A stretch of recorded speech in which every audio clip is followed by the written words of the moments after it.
বিসমিল্লাহির রহমানির রহিম। আসসালামু আলাইকুম। আমি লুৎফুন নাহার বাংলাদেশের জেলা সিরাজগঞ্জ থেকে বলছি, আর এই মুহূর্তে উল্লাপাড়া গ্রামের বাড়ি থেকে বলছি। আশা করি আল্লাহর অশেষ রহমতে যেখানে আছেন ভালো আছেন, সুস্থ আছেন। আর যেহেতু ঈদের দিন আজ, তো সেক্ষেত্রে ঈদ মোবারক, ঈদ মোবারক, ঈদ মোবারক। ভিডিও আপলোড করতে দেরি হওয়ার কারণে আমি দুঃখিত। তো দেখতেই পাচ্ছেন আগের দিন মেহেদি পড়ছে আমার মেয়েরা। ওরা গ্রামের বাড়িতে আসলে খুব স্বাচ্ছন্দ্য বোধ করে, খুব আনন্দ বোধ করে, কারণ এখানে প্রচুর মানুষ। দেখা যায় কি যে প্রত্যেক বাড়িতেই যারা যারা রয়েছে সবাই মিলে এক বাড়িতেই বলা চলে আমরা প্রায় 40-50 জন। আর এটা ঈদের দিন ভোর, এখন মেবি 5:30-6টা বাজে। তা আমি এসেছি রান্নাঘরে, একটু পায়েস রান্না করব। আর কোরবানির ঈদ, সেক্ষেত্রে কোরবানি না হওয়া পর্যন্ত কিন্তু আমরা রোজা থাকি। আমরা প্রত্যেকেই বাড়ির সবাই রোজাই রয়েছি। কোরবানি হবে, তারপর আমরা রোজা খুলবো আর কি। তো এই তো পায়েস রান্না হচ্ছে। তো আমি একে একে চাউল ধুয়ে নিয়েছি। আর গ্রামের বাড়িতে আমার যে রান্নাঘর, সেটা তো বুঝতেই পাচ্ছেন, এখানে একটু তো অন্যরকম হবেই, কারণ সবসময় কাজ করি না আমি এখানে। তো আমার বেশ একটু মানে কমফোর্ট জোন নয় রান্নাঘর, আমার এটা কমফোর্ট নয়, কারণ আমাকে একটু অন্যান্য জিনিসও খুঁজে পেতে বেগ পেতে হচ্ছে। এই বাসায় আমি খুব একটা উল্লাপাড়ার এই গ্রামের বাড়িতে খুব একটা আসা হয় না। ঈদ পার্বণ, তাছাড়া কখনো কোনো অনুষ্ঠান হলে তখন আমরা হয়তো বাড়িতে আসি। তো এখন আমি যাব, পায়েসটা রান্না হয়ে গিয়েছে, তো আসলে গুছিয়ে নিচ্ছি অন্য অন্য জিনিস। এটা আপনার আমার যে মশলা যেটাকে বলে, খিচুড়ি রান্না করা হবে। তো একটা গ্যাসের চুলায় রান্না করতে পারবো না, আমাকে খড়ির চুলায় যেতে হবে।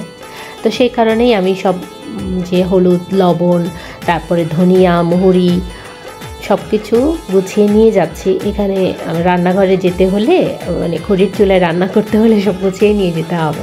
আর এখানেই তো বাইরে আমার একজন বোনের মতোই, বোন মনে করি আসলে। তো ও ছিল, ও আমাকে হেল্প করছিল সবগুলো কাজেই, কারণ আমি যেহেতু একা এভাবে করতে পারবো না, তো সেই কারণে ও আসলে সব কাজ করে দিচ্ছিল। আর বুঝতেই পারছেন গ্রামের বাড়ি, সেখানে একা আমার পক্ষে সম্ভবই না। তা আমার পায়েসটা হয়ে গিয়েছে। আর আমার শ্বশুর আব্বা যিনি, উনি আসলে পায়েস খাবেন, বাট ওনাকে চিনি দেওয়া যাবে না, যার ফলে আমি ওনার জন্য আলাদা বেড়ে রেখেছি। আর এখানে আমাদেরটা বেড়ে রাখছি, যদি কেউ আসে, যারা যারাই আসবেন আর কি, প্রত্যেককে একটু তো আপ্যায়ন করতে হবে ঈদের দিন। তো সেইভাবেই রান্নাটা করা, খুব যে কম রান্না করেছি তা নয়। আর এখানে আমি খিচুড়ির জন্য চাউলটা ধুয়ে নিচ্ছি। ক্যামেরায় হয়তো পাতিল ছোট দেখা গেলেও পাতিলটা কিন্তু মোটেও ছোট নয়। আর চাউলও অনেকই ছিল, প্রায় 4 কেজির মতো ছিল। তো একটু বেশি রান্না করতে হয় সবাইকে দেওয়ার উদ্দেশ্যে, তো সেটাই করছি। তো ঈদের দিন সকালবেলা যা যা করতে হয়, এখন কিন্তু 6:30 মেবি 7টা বেজে গিয়েছে। তো এই তো আমার রান্নার যা কিছু উপকরণ সব কিছু কিন্তু আমি নিয়ে এসেছি। আর যেহেতু খড়ির চুলায় রান্না হবে, তো সেক্ষেত্রে পাতিলের নিচে এবং সাইডে লেপ দিতে হয়। লেপ বলতে আমাদের এলাকায় এটাকে লেপই বলে, মাটির লেপ।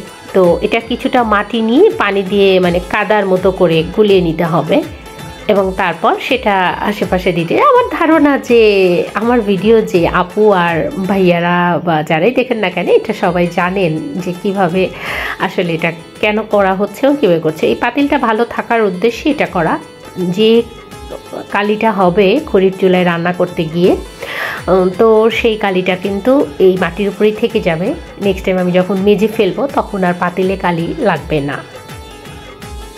তো উঠোনের ভিতরে যে গাছগুলো ছিল, সব প্রচুর কাঁঠাল এসেছে, যেহেতু সিজনাল ফল এটা আসবেই। তো খাওয়ার লোক নেই আসলে, কাঁঠাল প্রিয় তো অনেকেরই খুব অপ্রিয়।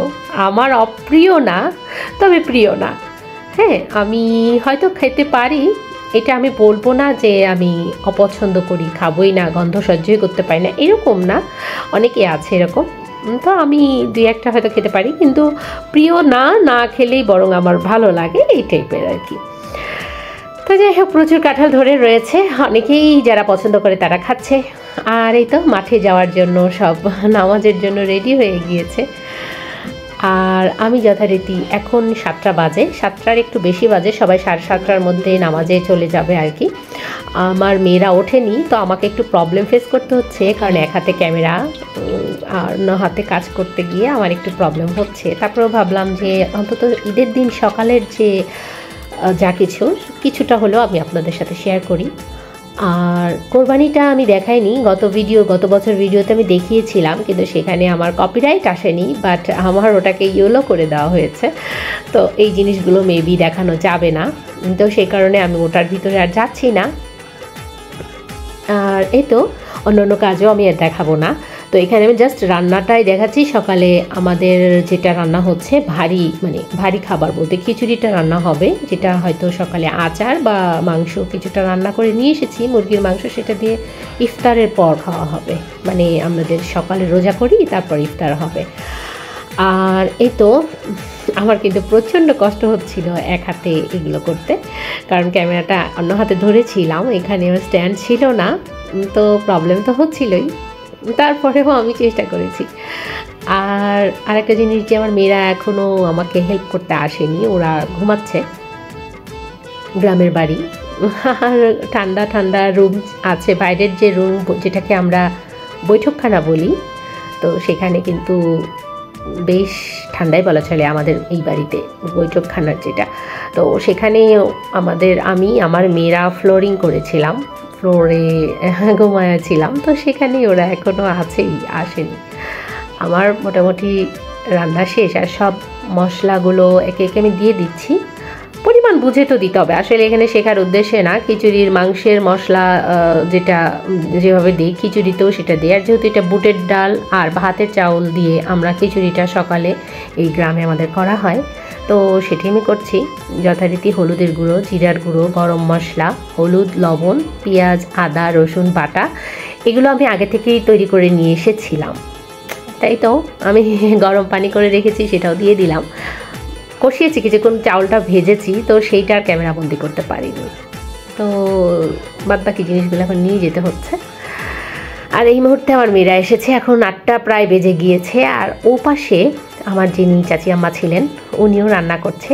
আর আমি কিন্তু মাঝে মাঝে আপনাদের সাথে আমার বাড়ির প্রকৃতিগুলোও শেয়ার করে দিচ্ছি। তো এই তো সকালটা এইভাবেই কেটেছে। পরবর্তীটা আমি দেখাবো না কেন, সেটা আমি আপনাদের সাথে শেয়ার করে দিচ্ছি। আর ভিডিওটি যদি ভালো লেগে থাকে, লাইক করে, সাবস্ক্রাইব করে, কমেন্ট করে পাশে থাকবেন। আজকের মতো এই পর্যন্তই। আল্লাহ হাফিজ, আসসালামু আলাইকুম, ফি আমানিল্লাহ।